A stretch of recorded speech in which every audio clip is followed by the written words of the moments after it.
Baik lagi di sharing serba-serbi ilmu ekonomi. Kalau kemarin aku bahas tentang akuisisi, kali ini aku akan bawa topik yang berbeda, yaitu tentang merger. Nah, dengar berita perusahaan A bergabung dengan perusahaan B? Nah, itu yang dinamakan dengan merger. Jadi merger itu adalah penggabungan dua perusahaan atau lebih yang kemudian membentuk entitas yang baru, di mana tujuannya untuk memperkuat posisi bisnis, kemudian untuk memperluas pasar, ataupun untuk meningkatkan efisiensi. Nah, lalu bagaimana perbedaan antara merger dengan akuisisi yang kita bahas kemarin? Jadi kalau dalam akuisisi itu konsepnya satu perusahaan membeli perusahaan yang baru, gitu ya. Baik yang diakuisisi ataupun yang mengakuisisi, nantinya kedua perusahaan itu masih tetap eksis gitu. Nah, sedangkan dalam merger itu konsepnya adalah penggabungan. Jadi nanti beberapa perusahaan bergabung dan membentuk entitas yang baru. Nah, dalam merger itu ada beberapa jenis. Yang pertama itu ada merger horizontal, di mana untuk merger horizontal ini adalah penggabungan dua perusahaan atau lebih dalam industri yang sama gitu ya. Jadi bisnis lainnya itu masih sama. Nah, tujuannya itu biasanya untuk mengurangi pesaing, kemudian untuk memperluas pasar dan juga untuk meningkatkan efisiensi.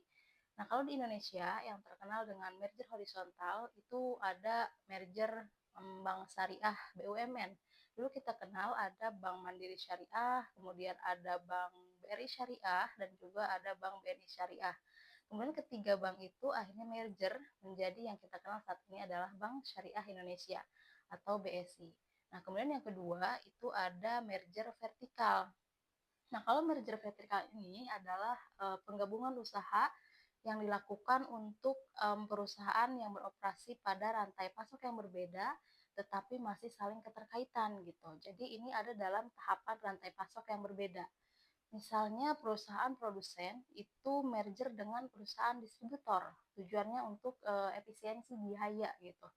Nah, itu kalau di Indonesia yang terkenal itu adalah merger Gojek dan Tokopedia.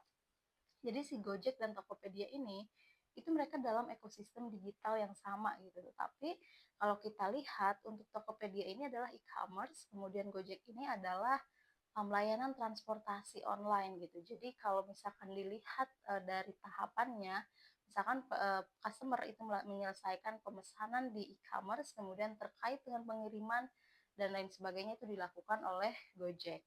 Nah, itu. Kemudian untuk yang ketiga itu jenis merger konglomerat.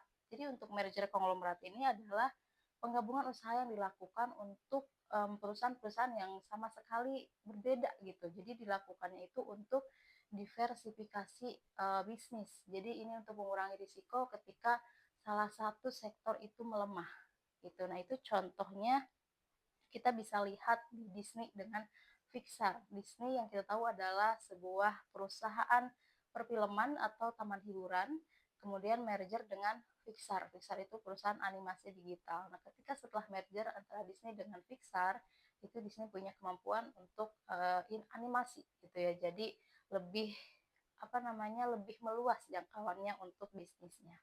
Seperti itu sekilas tentang merger.